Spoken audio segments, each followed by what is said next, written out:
Hello everybody, Dylan here. Today we've got a bit of a mashup for you. We're looking at 4 of our previous guests, Hasti, Sua, Luan, and AJ, and we're recounting how each of them got their start in their respective businesses. We just thought that these stories kind of illustrate just how different everyone's path can be and how they each overcame their own set of obstacles and challenges. Hope you guys enjoy. The whole time I was like, this is crazy. I'm working 9 to 5, and we've talked about that word before, 9 to 5. HR, corporate, and that's what I thought I wanted. I went to business school. I got my degree. I did pretty well, and I had a job right away before I even graduated through my internships and all that. And then all of a sudden, here we are, I'm getting married, we have a wedding planner, and I'm like, you do this full time? Like, this is what you do. You go to people's houses, you go with them to meetings. This is awesome. Like, this is what I want to do. I want to be with people. I want to help them bring their vision to life, and I want to be my own boss. Like, yeah. I don't want to go in at 9 a.m. I'm not a morning person. Like, the fact that we're doing this podcast at 2 p.m., I'm so happy. Because if you told me 10 a.m., I'd be like, find someone else. Not happening. I'm too busy at 10 in the morning. Yeah. And I loved my job, and I was doing well. I thought I liked HR, and I was doing it for a few years, but there's just something missing, and I couldn't figure it out. And then eventually we were planning our wedding, and I had lots of great advice from our wedding planner, and she was really able to guide me through that. And I was like, I think I want to do this. So I said, then I'm going to do it. And that's it. No training, no shadowing. I just when you started, when you went from the 9 to 5 over to your own company, what was the biggest challenge for you? Nothing really. I mean, I jumped into it. I think the biggest challenge was not having that structure, I would say. But I enjoyed that too, in the sense that I didn't have to now every day do something from 9 to 5. I was able to pick my own schedule. The biggest challenge, I guess, if I had to pick one, financial, that would be the biggest one. So for the first year, because I knew that if I wanted to dedicate my time and if I wanted to grow my business, there's something that I had to do differently. So initially, I didn't focus on profit because my passion was about the people. The reason I became a wedding planner is because it wasn't to do the weddings, it's to interact with people. Because I'm a big people person, I want to get to know everyone. And I had to let go of the financials. So I would say we had just gotten married, we had our apartment, and then I was like, you know what, I want to be comfortable. I don't want to be, living paycheck to paycheck or worrying about anything. Let's move back into my parents' place. And we did that, even though I didn't want to live there, and I was so excited to get out of there once we were engaged.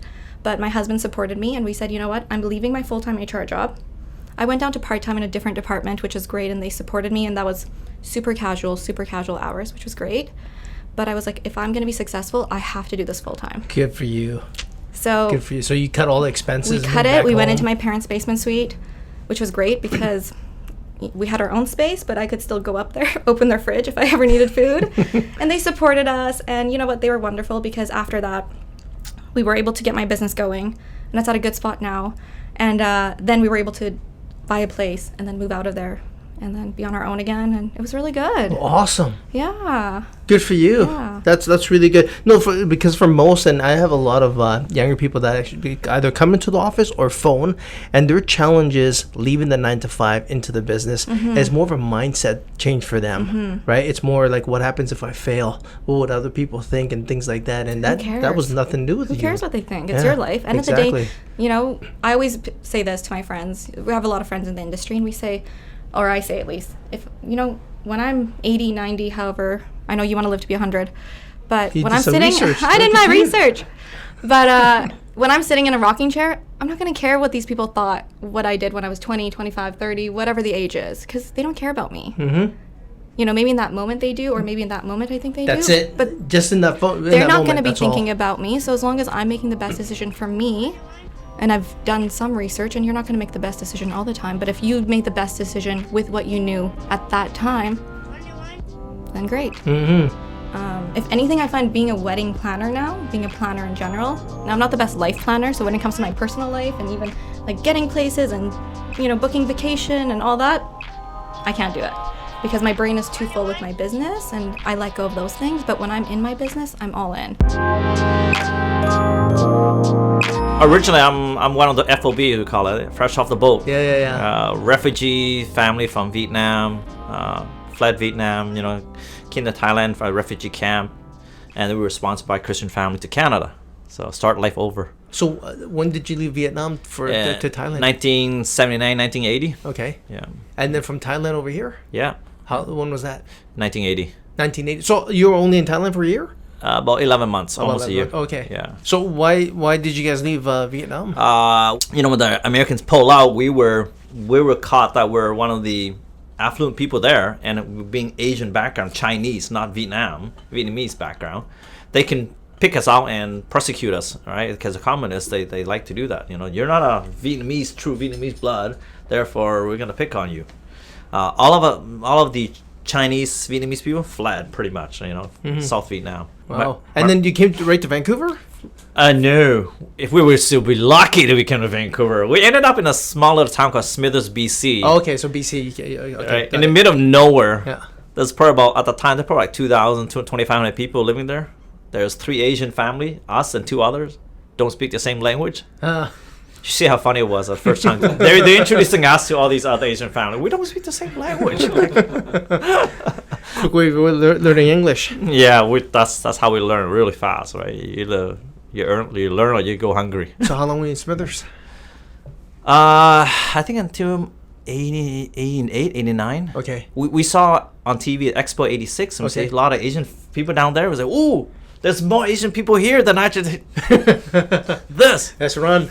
Yeah, so at that time we came down Expo 86, and then when we back home, my parents put the house on sale. Took several years to sell it. In Smithers. Yeah. So when you sold it, then you came here. That's right. Okay. So what made you get into the mortgage business? For me, I think it was more of a try something different. I've always tried different industries. Growing up, I loved computer. I was in the IT industry for almost a decade. And then when the dot-com boom, bust, I said, okay, this sucks. Everybody else is after the same job, and our pay just got cut by 10K. That's no fun. So I look at other the industry. We went into commercial fishing, and that went bust too. So I went out of that, and then I went to financial services, investments, mutual funds, and all that, securities. We talked about earlier about that. Earlier. Yeah. And then as you mentioned, kind of about it, and when you get into trouble with the regulatory bodies and all that, I was like, oh, this sucks, because now there's things that are gray becomes black, and say there's no black and white, and then you get into trouble because he say, she say, and it's like, this, I don't need this, right? They don't pay me enough to do that, right? So I get that. Yeah, paperwork and dealing with the regulation, it was no. So you went from IT, commercial fishing, into residential mortgages then? No. So there's more. No, I went to commercial banking. Okay. At one of the Big Red Bank. Big Red. Yeah. There's only one. Oh, there's 2 reds. Yeah. I guess one's burgundy, one's redder than the other. Oh, okay, got it. I was there for almost a decade, right? And my regional sales manager at the time, she's been there for 35 years. Right, she got laid off. Feel sorry for her. Oh no! I mean, she would have got the golden handshake, and she would be set for another 5 years if she stayed there. But they let her go early because they didn't need her anymore. I thought that was pretty bad. After that point, I was like, I'm gone. I'm leaving. Like, give me my severance package. Is there? I went up to the VP and said, is a severance package still available? I want to take it. Yeah, and you got bought out and took off. I bought out. Yeah, and at the time I was taking care of a lot of restaurant people, people. Most of it's pho, noodles, soup, and all of my Vietnamese kinds, right? Yeah. I was very good at that. So I learned a lot of tricks, I learned a lot of successes, why they succeed, why they fail. So that's a great idea. Let's go buy a restaurant. Oh, so you got into the restaurant bit. Oh my God. 5 years, 5.5 years. How did that work out? It worked out well, actually, because I've learned a lot of the stories from all my clientele, and I use that. I barely know how to cook today, but I know how to run a business. Yeah, and it depends on the restaurant too, and I learned a lot of systematize and process, right? We bought the restaurant, it was failing. It was making $100, $200 a day, at most $300 a day. Yeah. It just sucked. It's like 1,500 square foot restaurant. It's making this much money. It's terrible, right? And it was on King George and around 77th Avenue. So it's in a nice high traffic area. It's not bad. We just said, why were they failing? Why were they so miserable? It's just got like 36 odd items on a menu. It's ridiculous, right? So we cut about 2/3 of it. Yeah. Yeah, pull a McDonald's, man. Find out what That's works it. and what doesn't. So which Yeah. one's selling? I mean, the rest aren't selling. So we cut everything off the menu. People were fed up at the beginning of it. You know, they can't buy everything they were used to buy. But it's like, hey, we changed the menu. We do things better. Yeah. But keep it simple. Yep. Yeah. Tight. And we made more. You know, we in probably about 18 months, we went from 200, 300 up daily sales to 800 to 1,000. Yeah. And at the peak, we sold it. Right? I sold the restaurant. I'm out of here. Yeah. And you know, after I left the restaurant, guess what? I went back to mortgage broking, and I did it for actually about 4 years. But most of my background is commercial banking side. So like, I was hesitant, but everybody says you gotta do residential. That's all we know. So after a while, I said, I know this is not cutting for me. So within about a third year into, I went almost 50-50 in the commercial side, and then eventually weaned myself off to most of it commercial today. And over the years, right, I'm a big fan of giving back. And when I was one of the franchise, me and Mr. Dustin Woodhouse was probably one of the most affluent person, not affluent, most active in giving advice, giving help to people who ask for help. Like you get on the internet, I need help. How, you know, who does this, well, you go talk to this and that. And because of that, I was well known as the guy who can help and get the deals done. Mm-hmm. All right. Some of it was dealing with our competition or competitors, right, at the MMS level and all that. And people were like, "Are you allowed to do that?" I said, "Well, there's no rule against it." No, there's no rule against giving advice. Not at all. Yeah. And I figured that if I started coaching and teaching, and I created my YouTube channel, I have about 140, 150 videos out there to teach them everything about different aspects of commercial financing, right? And I said, you know what? This is getting tiring too. So for the serious folks, let's get together, and I'll spend 2-3 days doing a workshop, and that's where it grew. It grew from there. Like I was saying before, I worked in commercial real estate for a long time. That was my first industry that I entered in after my undergraduate degree. So I got my undergrad at the University of Manitoba, Commerce. And I fell into real estate, loved the industry, and I moved out to Vancouver, 7 years now, I guess. And so I've always been in real estate. And then I decided last year to do my MBA because, you know, been in industry for a long time, kind of wanted to change, see what else is out there. So that was on the program, and how SEWT started was, it was actually just a school project. We were in the halls at Queen's in Kingston, Ontario, and we were all kind of just talking about how all the guys were still wearing suits, first week of classes, still trying to dress to impress everybody, and the girls were just kind of standing around like this and saying, well, where do we buy our clothes? And it was still Aritzia, it was still Dynamite, it was still the same places that we were buying our stuff during undergrad. And so I thought that was kind of silly. And my mom was a seamstress growing up, so I was always exposed to, you know, machines and sewing and all that. I just never had an interest in fashion until kind of this idea started about in January. And then we had our class called Entrepreneurship Innovation, where they tried to cultivate or try to teach us how typical entrepreneurship, whatever that might be, into a framework in class. And so I pitched this idea for women's made-to-measure suiting. At the time, nobody had done it yet. There's a lot of other companies that are kind of doing stuff, like I'm sure you've heard of other companies. They come in all the time. They knock on the door. Yeah, they walk in. Dude, like she walks in. Let me measure you. Yeah, probably. But yeah, but they're all for men, and the whole background is for guys. And I think we're an underserved market. Like in my MBA class, 116 students, 50% of us are women, and we're all in director roles, VP roles, all management or senior management. And you know, you have disposable income to go buy those kind of things. And so I pitched the idea, and it kept winning every round. And then we had to pitch to our class in October of 2018. And by that time, I had received some funding from the BDC, or Business Development Bank of Canada, by accident, because I had submitted our business plan thinking I just wanted them to take a look at it, just to see their thoughts, because they see entrepreneurs and business plans all the time. Was this funding or grant? Funding. It was funding. Okay. Funding, yeah. So I had submitted it to them thinking that it was just to do a quick glance, and then about a week later, I had a term sheet in front of me saying, "We really think this is a good idea. We think you're the right person to execute. You should take a look at it." You know how hard a business loan is to get? That's Well, good for you. Yeah, well, thank you. Well, I didn't realize how hard it was to get, because for me it was just. That's my business, right? I do a lot of business loans. Oh, yeah. And it's like it's next to impossible, Yeah. especially for a startup. No cash flow, Yeah. no asset, experience, no security or anything. No, Yeah. nothing. And I that was not my background. My background was real estate, right? So anyway, I had that term sheet a week later from that. So I sat on it because I didn't know what I was going to do with it. And then we presented to our class in October. And so after our presentation, I actually asked my professor, what would you do with this? And he said, take that money and run as far away as you possibly could with it. So I did. So I took the funding, not actually still thinking if I was going to do it or not, because again, most MBAs, at least from what my experience, they don't typically go into entrepreneurship. Typically you get a master's degree to go and become a VP or get promoted or all that stuff. And that's what I was thinking I was going to do.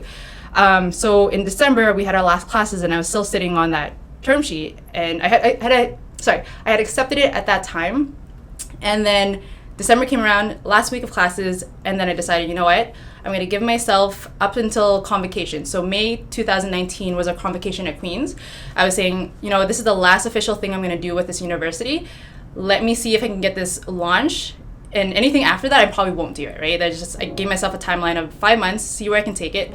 So yeah, I did. On May 15th, we launched. It's been about 40 days, give or take now. So, and it's going fairly well. So what were you doing prior to Fraser Valley Adventures? So I worked in the construction industry. I was a manager for an aggregate company. Okay. So I worked there for about 8 years. It got taken over by various different companies while I was there, but I was pretty much at the same site all the time. Just working with machinery and mechanics, and then I was managing at the time that I left. And yeah, it just got to a point where it was just too monotonous for me, and the people that I was working with sometimes were, you know, just negative people, and just a bit toxic in the end. I had to kind of get out of there. I mean, I worked with some really great people that I learned so much, you know, about management and everything else, but it was time for me to kind of get out of there and start something new, start a new chapter. So how was that challenge going from working for somebody to your own company? Well, it was great, but it was stressful at the same time. I mean, it was, I left thinking that I was going to start a mechanical shop. I rent a Quonset on a farm that I could work and do some stuff out of, fix people's cars. What's Quonset? Or sorry, it's just like an A-frame building, okay. More or less. Yeah. So I was doing mechanical work, oil changes, work. I thought maybe I'll customize people's Jeeps and stuff because I really love doing that. But there's a lot of guys out there that do it a lot better. And, they got the experience, they got the name. So I had to build something up. And that was tough for me. But I still have a sole proprietorship company that I do. Excavating work. I still do some oil change and stuff for people just for a little bit of, stuff on the side. But it was great at first to get by myself where I could spend time with my family one day if I had to. Like working for yourself it's an odd change, when you're used to working, 10 hours a day, 6 days a week, and then all of a sudden I got it's my time. I do what I want with it. But respect the time. Then comes the financial stress after that. And you realize, wow, I don't have a salary anymore. Yeah. So got to find the jobs. Got to start hustling people, and just working every avenue. There's no salary, but now there's bills. Yeah. Now there's other payments coming along. Now there's payroll. There's it's just it's a whole lot of things. It's been a bit of a transition for sure, but. So how did you get started in this? So. Funny story, I guess. My wife and I were in Portugal, and we stayed in Airbnb, and then Airbnb has an experiences section, when you sign up. And it said, off-road tour to a lagoon for paddleboarding. Yeah. So we booked it up right away. My wife and I are super adventurous people, so we were, let's go for it. So we went, and he said, we started this thing on Airbnb, and I just got thinking more and more about it, and I said, when we got home, we said, we could do something like this. We have a Jeep that we adventure all the time. So we started doing Jeep tours up in Harrison Hot Springs, BC, just east a little bit, and we take people to the natural hot springs up there. There's pools or tubs, and bring people up there. They soak in the tub for the day. We make them some lunch and head back down. And they relax either at the resort if we pick them up, or we pick people up from, from the city here or whatever, and go up there. And then from there, kind of just snowballed. We spent the fall and the winter kind of thinking about what do we want to do next year, and decided to buy some ATVs. And we had actually done 2 retreats the summer prior, the same summer that we did the Jeep tours, more of on a personal level with family friends with their companies, and they had a blast. So we said, well, let's do something with this. And then everything kind of came together when this Abilitas Lodge, they got a grant that it said that they could make some money there, not rely 100% on donations, that they could rent this lodge out once a month to help with costs, whatever else. And we jumped on that right away and then started doing the corporate retreats, and here we are. Thanks for listening to this special mashup. We're sure to do more in the future. Hope you enjoyed. Please share and enjoy the rest of your day.